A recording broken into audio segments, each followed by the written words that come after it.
അത് നടപ്പായിട്ടില്ല എന്നും നടപ്പാക്കിയിട്ടില്ല എന്നും പഠിച്ചതിന് ശേഷമേ അതിൽ തീരുമാനമെടുക്കുമെന്നും മന്ത്രി, വിദ്യാഭ്യാസ മന്ത്രി നിയമസഭയിൽ ഇന്നും കൃത്യമായി പറഞ്ഞിട്ടുണ്ട്.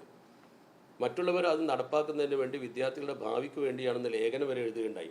NRC പോലെയല്ലത്. NRC കേന്ദ്രം ഒരു നിയമം ഉണ്ടാക്കി കൊണ്ടുവന്ന് നമ്മുടെ രാജ്യത്ത് നടപ്പാക്കാൻ ശ്രമിച്ചപ്പോൾ അത് രാജ്യത്തെ ജനങ്ങളെ, പൗരന്മാരെ തരംതിരിക്കുന്ന തരത്തിലായപ്പോൾ എല്ലാവരും അതിൽ പ്രതികരിച്ചു. ഇത് കേന്ദ്രം ഒരു നിയമം കേരളത്തിൽ അടിച്ചേൽപ്പിക്കുകയാണ്. അതിൻ്റെ ഡീറ്റെയിൽ പരിശോധിക്കാതെ സംസ്ഥാന ഗവൺമെൻറ് അതിൽ ഒപ്പുവെച്ച ശേഷം അത് തുടർന്ന ഗവൺമെൻറ്റാണ്. ആ തുടർ ഗവൺമെൻറ്റിനെ സംബന്ധിച്ചിടത്തോളം അത് മുന്നോട്ട് കൊണ്ടുപോകാൻ പ്രയാസമുള്ളത് കൊണ്ടാണ് അവർ സമിതിയെ വെച്ചതും ചർച്ച ചെയ്യുന്നതും പഠിക്കുന്നതും. ഇത് ഞാൻ ആവർത്തിച്ച് പറഞ്ഞു. പിന്നെയും നമ്മൾ ചോദിക്കുന്നതിന് അർത്ഥമില്ല. കാരണം അത് നടപ്പാക്കുകയില്ല എന്ന് പറയാൻ ഒരു ഗവൺമെൻറ് ഒപ്പിട്ട് സമ്മതപത്രം കൊടുത്തൊരു കാര്യം ഞങ്ങൾ ചെയ്യില്ലെന്ന് പറയാൻ ഒരുപക്ഷെ നിയമപരമായ തടസ്സങ്ങളുണ്ടാവും. ധിക്കാരം പറയും പോലെ നമുക്ക് സ്റ്റേജിൽ പ്രസംഗിക്കുന്ന പോലെ ഒരു നിയമനിർമ്മാണ സഭയിലും നിയമ രേഖ മുന്നിൽ വെച്ചും പറയാൻ കഴിയില്ലല്ലോ. അപ്പോൾ ഈ സമിതി അതിനെക്കുറിച്ച് പഠിക്കട്ടെ, അവർ അഭിപ്രായം പറയട്ടെ. എന്തൊക്കെ വന്നാലും ശരി, വിദ്യാഭ്യാസ രംഗത്തെ കാവ്യവൽക്കരണത്തെ ജാതി മതഭേദമന്യേ കേരളത്തിലെ ജനങ്ങൾ എതിർക്കുമെന്നത് നമുക്ക് ബോധ്യപ്പെട്ട കാര്യമാണ്. അവിടെ ജാതിയില്ല, മതവുമില്ല, എല്ലാവരും ഒന്നിച്ചു നിൽക്കണം എന്നാണ് നമ്മൾ ആഗ്രഹിക്കുന്നത്. അതോടെ കാലികമായൊരു വിഷയമാണ് നമ്മുടെ മലപ്പുറം ജില്ലയിൽ. അതിനെക്കുറിച്ചൊന്നും നിങ്ങൾ ക്രിയേറ്റീവായിട്ടുള്ളൊരു മൂവ്മെൻറ്റും നിങ്ങൾക്കില്ലല്ലോ. നിങ്ങൾ എപ്പോഴും ഈ വിഷയത്തിൽ പിന്നെ എതിർപ്പിൻ്റെ അല്ലെങ്കിൽ സെൻസേഷണൽ ന്യൂസിൻ്റെ പിന്നാലെ പോകുമ്പോൾ മലപ്പുറം ജില്ലയുടെ ഒരു ചിത്രം നോക്കിയിട്ട് നിങ്ങൾ എന്തുകൊണ്ട് അതിനെക്കുറിച്ച് പ്രതികരിക്കുന്നില്ല? വേണ്ട പോലെ നിങ്ങൾ അതിന് വേണ്ട ജില്ലയെക്കുറിച്ച് എന്താ മലപ്പുറം ജില്ലയുടെ അവസ്ഥ നിങ്ങൾ ശ്രദ്ധിച്ചിട്ടുണ്ടോ? അത് നിങ്ങൾ പറയാത്തേ? കമ്മിറ്റി വെച്ചാൽ പോരല്ല. അതിനെക്കുറിച്ച് നിങ്ങൾ കൂടുതൽ പറയുന്നില്ലല്ലോ. കാരണം ഇത് എത്രയോ മുമ്പ് നടപ്പാക്കേണ്ടല്ലേ. എൻ്റെ വ്യക്തിപരമായ അഭിപ്രായം, അല്ലെങ്കിൽ ഇനി സംഘടനാപരമായ അഭിപ്രായമാണെങ്കിലും ആര് പറയുകയാണെങ്കിലും, ഒരു പ്രദേശം വികസിക്കാൻ ആവശ്യമായ കാര്യത്തിൻ്റെ ഭാഗമായി ഒരു ജില്ല വിഭജിക്കാൻ നമ്മൾ ആവശ്യപ്പെടുമ്പോൾ ഒരു ക്രൈറ്റീരിയ, എന്തിനൊരു ക്രൈറ്റീരിയ ഉണ്ടല്ലോ, ഒരു മാനദണ്ഡം. 3 മാനദണ്ഡങ്ങളാണ് ഞാൻ മനസ്സിലാക്കിയിട്ടുള്ളത്. അതിലൊരു മാനദണ്ഡം ജനസംഖ്യ, രണ്ടാമത്തൊന്ന് ഭൂവിസ്തൃതി, മൂന്നാമത്തൊന്ന് താരതമ്യ പഠനം, മറ്റു ജില്ലകളുമായുള്ള കമ്പാരിസൺ. ഈ 3 കാര്യങ്ങൾ നിങ്ങൾ നോക്കൂ കേരളത്തിലെ. ഇപ്പോൾ ഉദാഹരണമായിട്ട് നമ്മുടെ കേരളത്തിലെ തന്നെ ജില്ല, പത്തനംതിട്ട ജില്ലയിൽ ഏകദേശം 20 ലക്ഷത്തോളം ജനങ്ങളുണ്ട്. കൊല്ലം ജില്ലയിൽ 27 ലക്ഷത്തോളം ജനങ്ങളുണ്ട്. കോട്ടയം ജില്ലയിൽ 20 ലക്ഷത്തോളം ജനങ്ങളുണ്ട്. ഏറ്റവും ജനസംഖ്യ കുറഞ്ഞ 3 ജില്ലകൾ പറഞ്ഞു എന്നേ ഉള്ളൂ. അതേ സമയത്ത് മലപ്പുറം ജില്ലയിൽ 50 ലക്ഷത്തിന് മേലെയാണ്.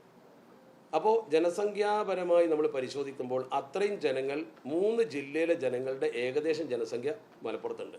അപ്പോൾ അത് 3ആയി വിഭജിക്കപ്പെട്ടെങ്കിലേ അർഹമായ നീതി കിട്ടുള്ളൂ. ഇനി ഭൂവിസ്തൃതി നോക്കാം നമുക്ക്. 2208 ചതുരശ്ര കിലോമീറ്ററാണ് ശരിക്കും പത്തനംതിട്ട, 2491 ചതുരശ്ര കിലോമീറ്ററാണ് കൊല്ലം, 2208 ചതുരശ്ര കിലോമീറ്ററാണ് കോട്ടയം, 3550 ചതുരശ്ര കിലോമീറ്ററാണ് മലപ്പുറം. അപ്പോൾ ഭൂവിസ്തൃതിപരമായും അതല്ലെങ്കിൽ ജനസംഖ്യാപരമായും ശരിക്കും ജില്ല വിഭജിക്കേണ്ട സമയം കഴിഞ്ഞിട്ടുണ്ട്. ക്രമീകരണം ഏർപ്പെടുത്തണം. ആരോഗ്യരംഗത്തും വിദ്യാഭ്യാസ രംഗത്തും സൗകര്യം വേണമെന്നതാണ് ഒരു ജില്ലയുടെ അല്ലെങ്കിൽ ഒരു ജനതയുടെ അടിസ്ഥാന ആവശ്യം. +2 സീറ്റ് കുറവാണ് വിദ്യാഭ്യാസ രംഗത്ത്. നിങ്ങൾക്കറിയാം, ഞാൻ കണക്ക് പറയണ്ട. അതുപോലെ തന്നെ ഇപ്പോൾ നമ്മുടെ കേരളത്തിൽ നടക്കും. ഇപ്പോൾ മറ്റൊരു ജില്ലയിൽ നൽകുന്നതിന് നമുക്ക് യാതൊരു വിരോധമല്ല. ആലപ്പുഴ ജില്ലയിൽ വണ്ടാനത്ത് മെഡിക്കൽ കോളേജ് ഉണ്ട്. അതിൻ്റെ കിലോമീറ്ററുകൾ അപ്പുറത്താണ് ശരിക്ക് ഒരു ഹരിപ്പാട് ഒരു മെഡിക്കൽ കോളേജിന് നിർദ്ദേശം വന്നിട്ടുള്ളത്. നല്ലതാണ്, ഏറ്റവും നല്ലതാണ്, സ്വാഗതം ചെയ്യുന്നു. പക്ഷേ അതേ സ്ഥാനത്ത് മഞ്ചേരി മെഡിക്കൽ കോളേജിൻ്റെ അവസ്ഥ നിങ്ങളൊന്ന് പരിശോധിക്കണം. ജനങ്ങളിൽ നിന്ന് ഫണ്ട് പിരിച്ചാണ് മഞ്ചേരി മെഡിക്കൽ കോളേജ് സ്ഥാപിച്ചത്. ഇന്ത്യൻ പബ്ലിക് ഹെൽത്ത് സ്റ്റാൻഡേർഡ്സിൻ്റെ കണക്കനുസരിച്ച് ഓരോ 10 ലക്ഷം ജനങ്ങൾക്കും ജില്ലാ ആശുപത്രിയിൽ 300 കിടക്കകളുമാണ്. നേരെ മറിച്ച് മലപ്പുറത്തോ 2014 സെൻസസ് അടിസ്ഥാനമാക്കി നമ്മൾ പരിശോധിച്ചാൽ മലപ്പുറം ജില്ലയിൽ 250 കിടക്കകളേ ഉള്ളൂ ഈ സ്ഥാനത്ത്. അതേസമയത്ത് മഞ്ചേരി 2013 സ്ഥാപിച്ച മെഡിക്കൽ കോളേജിൽ ഉദ്യോഗസ്ഥർ കുറവാണ്, ജോലിക്കാർ കുറവാണ്. തിരുവനന്തപുരത്തൊക്കെ 98, കോട്ടയത്ത് 57, ആലപ്പുഴയിൽ 61 ലാബ് ടെക്നീഷ്യന്മാരുള്ളപ്പോൾ മഞ്ചേരി മെഡിക്കൽ കോളേജ് 8 ലാബ് ടെക്നീഷ്യന്മാരാണ്. നിങ്ങൾ ആലോചിക്കണം, ജീവനക്കാർ 436 പേരും താൽക്കാലിക ജീവനക്കാരാണ്.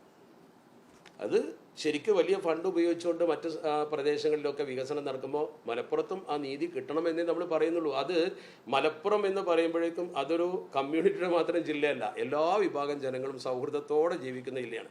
നമ്മുടെ കേരളത്തിലെ എല്ലാ ജില്ലയും വികസിക്കണം. ആ ഒരു വികസന കാഴ്ചപ്പാട് മലപ്പുറത്തിനും വേണം എന്നേ നമുക്ക് പറയാനുള്ളൂ. അല്ലാതെ നമ്മളൊരു കാര്യം പറയുമ്പോൾ ട്വിസ്റ്റ് ചെയ്യരുത്. അപ്പോൾ ആളുകളൊക്കെ ട്വിസ്റ്റ് ചെയ്യുന്ന സമയമാണ്. അപ്പം നമ്മൾ പാവപ്പെട്ട ആളുകൾ പോലും ഫുട്ബോൾ കളിക്കുന്നതിന് പകരം പഠിക്കുന്നതിന് പകരം അവർ പ്രശ്നമുണ്ടാക്കി ഫ്ലക്സ് വെച്ച സമയത്ത് നമ്മൾ അതിനെക്കുറിച്ച് പറഞ്ഞു. ആളുകൾ തെറ്റിദ്ധരിച്ചു. നമ്മൾ ഫുട്ബോളിനല്ലേ എതിർത്തത്. ഫുട്ബോളിലൂടെ ഒരു കുട്ടി നേട്ടം കൈവരിച്ചാൽ ആ കുട്ടിക്ക് ഗ്രേസ് മാർക്ക് കിട്ടും, വലിയ ക്ലബ്ബുകൾ അവനെ കൊണ്ടുപോകും, വലിയ കമ്പനിയിൽ ജോലി കിട്ടും, ധാരാളം പണം കിട്ടും. കളിക്കട്ടെ പഠിക്കട്ടെ, അതിനെന്താ പ്രശ്നം? പക്ഷെ അതിൻ്റെ പേരിൽ കളിക്കാനും പഠിക്കാനും നിൽക്കാത്ത കുറച്ച് ആളുകൾ വെറുതെ ഈ ഫ്ലെക്സ് വെച്ച് അമിതമായ വ്യയം ഉണ്ടാക്കുന്നതിനെ മാത്രമാണ് നമ്മൾ പറഞ്ഞത്. അത് ടെസ്റ്റ് ചെയ്യപ്പെട്ടു, എന്നാൽ അഭിനന്ദനങ്ങൾ ധാരാളം ലഭിക്കുകയും ചെയ്തു, നിങ്ങൾക്കറിയാലോ. അപ്പോൾ ഇതാണ് നമ്മുടെ സമൂഹം. അപ്പോൾ നിങ്ങളും ഇത്തരം വിഷയങ്ങളിൽ ഇപ്പോൾ മലപ്പുറം ജില്ലയിൽ, ഇപ്പോൾ മലപ്പുറത്തെ പത്രക്കാരാണ് നിങ്ങൾ, മലപ്പുറത്തിൻ്റെ നീഡ്സ് എന്തൊക്കെയാണ് നിങ്ങൾക്കറിയാം. നിങ്ങളൊന്ന് ശക്തമായി സ്റ്റോറി ചെയ്യുകയും ആവശ്യപ്പെടുകയും ചെയ്താൽ മീഡിയകളുടെ സ്വാധീനം കൊണ്ട് മലപ്പുറം ജില്ലയിൽ ഈ സൗകര്യം 2 കളക്ടർമാരെങ്കിലും മലപ്പുറത്ത് വന്നാൽ 2 വികസന സാധ്യതകൾ ഉണ്ടാവും. ആ വികസന സാധ്യത മലപ്പുറത്തിന് എന്നോ ആവശ്യമുള്ളതാണ്. അതൊരു പ്രാദേശിക വിഷയമല്ല, അത് കേരളത്തിൻ്റെയും വികസനത്തിൻ്റെ ഭാഗമാണ്. അതുപോലെ വേറെ ഏതെങ്കിലും ജില്ലകളിൽ ഇങ്ങനെ ഉണ്ടെങ്കിൽ അതും വികസിക്കട്ടെ, നമ്മൾ അതിനെ അനുകൂലിക്കുന്നു. ഒരു കൂട്ടർക്ക് കിട്ടണം, ഒരു കൂട്ടർക്ക് കിട്ടരുത് എന്നാൽ എല്ലാം വികസിക്കണമെന്ന നല്ല വിശാല കാഴ്ച, ബ്രോഡ് ഇൻട്രസ്റ്റ്, അതാണ് ഞാൻ പ്രകടിപ്പിക്കുന്നത്. ആ രീതിയിലുള്ള കാഴ്ചപ്പാടിന് നിങ്ങൾ കൂടെ നിൽക്കണമെന്ന അപേക്ഷയാണ് നിങ്ങളോടുള്ളത്.